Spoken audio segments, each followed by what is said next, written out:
قادری صاحب آپ Donald Trump سے مخاطب ہو کر کیا اپنا دھرم بدلیں گے؟ نہیں بدلیں گے. کیا آپ نریندر مودی سے مخاطب ہو کے اپنا دھرم بدلیں گے؟ نہیں بدلیں گے. تو اس سمے اگر کسی نے دھرم بدلا ہوگا تو خوشی میں تو نہیں بدلا ہوگا. اور لٹیرا چشتی آیا اس کے بعد دھرم بدلے. لٹیرا چشتی آیا اس کے بعد دھرم بدلے. غریب نواز کہتے ہیں ہندوستان میں ہمیں بدلہ لینے اور مارنے کے لیے نہیں بھیجا گیا, ہمیں تو زندگیاں دینے کے لیے بھیجا گیا. تمہیں معلوم نہیں کہ ہم مسلمان لوگ نہیں ہیں؟ کہا تم مسلمان نہیں ہو مگر انسان تو ہو نا. ہمارا مذہب انسان کی خدمت سکھاتا ہے. کہا اگر یہی مذہب اسلام ہے تو ہم سب کو پھر اسلام کو بولیں. غریب نواز کے ہاتھوں پر جناتوں نے, دیو لوگوں نے کلمہ بھی پڑھا ہے.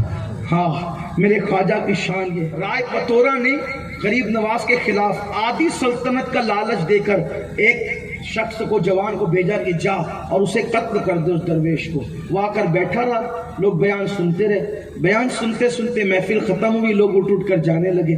غریب نواز نے سب کو رخصت کیا, وہ بچ گیا. فرمایا بابا سب کا کام ہو گیا, اب تم جس کام سے آئے تھے وہ کام کر لو. تم جس کام, دیکھو قاتل کو مہلت دی جا رہی ہے. ہم قاتل کو دیکھ کے ڈرتے ہیں میرا کیا ہوگا, ولی وہ نہیں ہوتا جو میرا کیا ہوگا سوچتا ہے. دیکھا تو غریب نواز نے بابا جو کر چاہو کر لو, آپ جس مراد کو لے کے مراد پوری کر لو. اس نے کہا نہیں مہاراج ہم تو آپ کا خطاب سننے, پروچن سننے آئے تھے. اس وقت سنسکرت تھی لیکن اس کی ترجمانی کرتا ہوں. ہم تو پروچن سننے آئے تھے مہاراج, ہم تو ایسے ہی آ گئے تھے. تو غریب نواز نے مسکرا کے, تب بھی غصے میں نہیں آئے, مسکرا کر فرمایا بابا جو تقریر سننے آتا ہے وہ کمر میں خنجر باندھ کر تھوڑی آتا ہے, وہ کمر میں خنجر چھپا کر تھوڑی آتا ہے. فرمایا نہیں, ہندوستان والوں کی عادت ہے وہ کمر میں خنجر باندھتے ہیں. پھر مسکرا کر فرمایا اچھا ہند والوں کی عادت ہے کہ وہ خنجر کمر میں باندھتے ہیں, تو کیا یہ بھی عادت ہے کہ آنے سے پہلے بادشاہ سے ہماری موت پر آدھے ملک کا سودا کر کے آنا بھی کیا ہندوستان والوں کی عادت ہے؟ اتنا سننا تھا, ڈھیر ہو گیا کہ بادشاہ کے کمرے میں آدھے ہندوستان کی حکومت پر ان کی جان کا سودا تو میں نے کیا ہے. یہ کتنا مہان انسان ہے کہ یہ یانا ساگر کے کنارے بیٹھ کر بادشاہ کے محل کی گفتگو کو بھی جانتا ہے. جس قوم کے معین کا یہ حال ہے اس قوم کے محمد کی شان کا عالم کیا. وہ تو ڈھیر ہو گیا, اس نے خنجر رکھا, سرکار مجھ سے غلطی ہوئی, اتنے بڑے آدمی کو میں مارنے آ گیا, اب مجھے مار ڈالا جائے. غریب نواز کہتے ہیں ہندوستان میں ہمیں بدلہ لینے اور مارنے کے لیے نہیں بھیجا گیا, ہمیں تو زندگیاں دینے کے لیے بھیجا گیا. ہم مارنے کے لیے نہیں آئے ہیں, آئندہ ایسی غلطی نہیں کرنا. جا کہا اب کہاں جائیں, قدم پکڑ لیے. کہا حضور اب کوئی کلمہ پڑھائیں جو کلمہ آپ پڑھتے ہیں. کلمہ پڑھایا, مسلمان ہو گیا وہ. پھر میرے غریب نوازی جوش پر آئی, کہا مانگ کیا مانگتا ہے. مانگنے والا ہوشیار تھا, کب 45 حج کرنا چاہتا ہوں. کتنے؟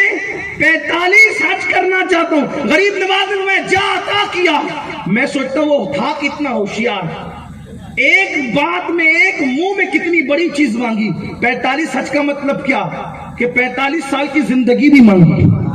بھئی حج روز تھوڑی ہوتا ہے, سال میں ایک بار ہوتا ہے. اب حج 45 کرے گا مطلب 45 سال تک زندہ رہنا ضروری ہے. اور پھر فرمایا جب 45ویں حج کو جاؤں تو پھر واپس نہیں آؤں, میرا انتقال مکہ المکرمہ میں ہو جائے. فرمایا جا وہ بھی عطا کر. یہ غریب نواز تھے. کچھ توڑ لے جا صرف اس لیے کہ وہاں جا کر کے پانی پلاؤ. ہمارے مدرسے میں جب بچے فارغ ہوتے تو امامت پہ لگاتے, مدرسے میں لگاتے. غریب نواز کے یہاں جب کوئی فارغ ہوتا تھا تو کہتے تھے کہ جاؤ فلان کنویں پر لڑکیاں اور بچے پانی بھرتے ہیں, بیچارے تھک جاتے ہیں, تم پانی بھر بھر کے دیا کرو, اس سے بدلے میں کچھ مت لینا. وہ غریب نواز کے مدرسے کے فارغ, مدرسہ تو کیا تھا, خود درخت کے نیچے بیٹھتے تھے, وہی لوگوں کو پڑھایا اور وہی پڑھے. ان کے بال داڑھی کے سفید ہونے لگے. چتوڑ والے نے جھوٹے منہ بھی کبھی نہیں پوچھا کہ کون ہو کہاں سے.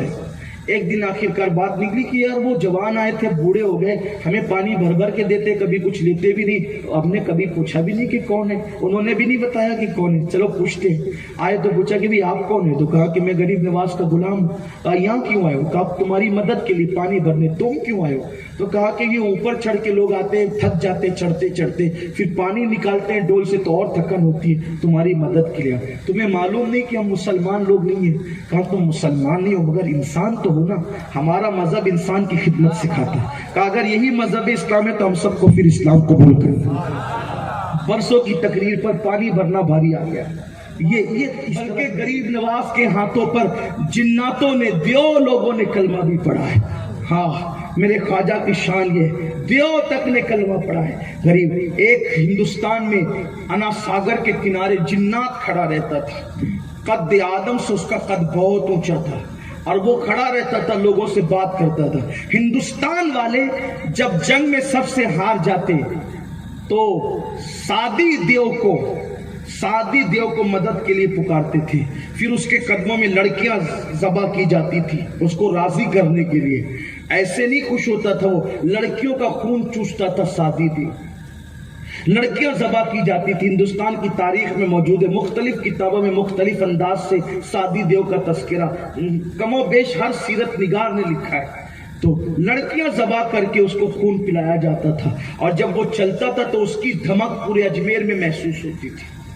جب سب طرف سے لوگ تھک ہار جاتے تو سادی دیو کو مدد کے لیے پکارتے۔ اونچا قد، انسان کی نگاہیں اس کے سر کا اندازہ نہیں کر سکتی تھی، اور جب وہ چلتا تھا اور دھمک اس کی آتی تھی تو بڑے بڑے لوگ لرز جاتے تھے۔ جب ہر طرف سے لوگ غریب نواز سے ہار گئے، سانپ پھینکے کوئی اثر نہیں ہوا، چوٹیاں پھینکی، جادو کے زور سے پتھر پھینکے کوئی سب ناکام، پانی بند کیا ناکام، ستایا ناکام، مارنے کے لیے لوگوں کو تیار کیا ناکام۔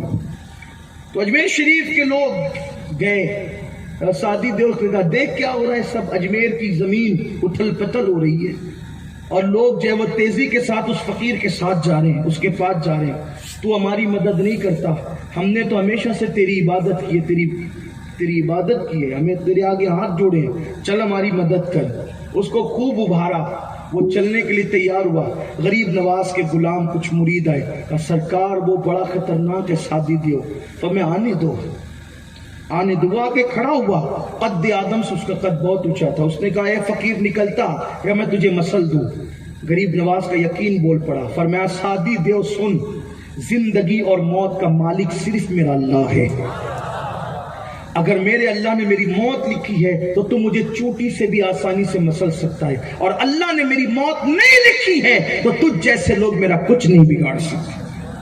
اور فرمایا سادی دیو میں تجھے دعوت دیتا ہوں تو مسلمان ہو جا، اگر تو مسلمان ہوگا اللہ تیری مراد بھی پوری کرے گا۔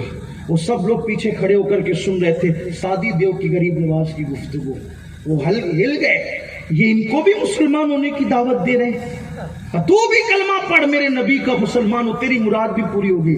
اب چونکہ سادی دیو کے پیچھے سب اس کے متوالے اور اس کی عبادت کرنے والے اس کے گویا کے بندے کھڑے ہوئے تھے، تو اس کو تھوڑی سی بے عزتی لگی کہ یہ مجھے بھی کہہ رہے تیری مراد، میں سب کی مراد پوری کرنے کا دعویٰ کرتا ہوں، یہ کہتے تیری مراد پوری ہوگی۔ تو اس نے عذرائے تکبر کہا کہ میری کیا مراد ہو سکتی ہے فقیر؟ غریب نواز نے فرمایا سچ بول، تو دن بھر کھڑا رہتا ہے انا ساگر کے کنارے، اور جب رات ہوتی ہے وہ فلاں جنگل میں ایک پتھر کی خوبصورت مورتی ہے، تجھے اس سے پیار ہو گیا ہے، بول صحیح ہے کہ نہیں؟ تو رات بھر اس کا ہاتھ پکڑ کے منایا کرتا ہے، اور مجھ سے بات تو کر، مجھ سے بات تو کر، مجھ سے بات تو کر، مگر وہ پتھر کی مورتی ہے تجھ سے بات نہیں کرتی۔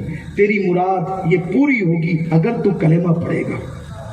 اس نے کہا میری مراد جنگل میں بیٹھ کر جو میں منتیں کرتا ہوں مورتی کے سامنے، یہ میری مراد بھی جانتا ہے اور کہتا ہے مراد پوری ہوگی۔ اب ظاہر سی بات ہے عشق کیا نہ کروائے۔ اس نے کہا اگر واقعی ایسا ہے تو مجھے کلمہ پڑھائیے۔ غریب نواز نے سادی دیو کو کلمہ پڑھایا، اس نے پڑھا لا الہ الا اللہ محمد الرسول اللہ، اور جب کلمہ پڑھا تو کہا کہ اب مراد پوری کریں۔ فرمایا جا اس مورتی کا جس کا ہاتھ پکڑ کے رات رات بھر منتیں کرتا تھا، مجھ سے بات تو کر، مجھ سے بات تو کر، اب اس کا ہاتھ پکڑ کر کہنا چل تجھے معین الدین بلاتے ہیں، چل تجھے معین الدین بلاتے ہیں۔ وہ گیا اور ہاتھ کیا پکڑا، وہ مورتی اسب ہو کر کے اس کے ساتھ چلنے لگی۔ اس نے کہا مہاراج آج تو میں خوش ہو گیا، اس نے کہا آج تو میرے دل کی کلی مسکرائی، میں خوش ہو گیا۔ غریب نواز نے فرمایا اگر تو خوش ہو گیا یعنی شاد ہو گیا تو جا آج سے میں تیرا نام شادی رکھتا ہوں۔ اب تو شادی نہیں ہے، تیرا نام شادی، جا شادی رہے گا تو۔ لوگوں نے جب دیکھا نا اس کو دیکھا کہ یہ بھی مسلمان ہوا تو اس کو گالیاں دینے لگے۔ اس کے ہاتھ میں جو پتھر لکڑی آئی سب اٹھا کر کے اس نے مارنا شروع کیا اور سب کو بھگایا، اور اس کے بعد اس کو بہت سی باتیں کہی گئی، لیکن اس نے وہ تو دیکھ چکا تھا۔ غریب نواز نے اس شان سے ہندوستان میں اسلام پھیلایا۔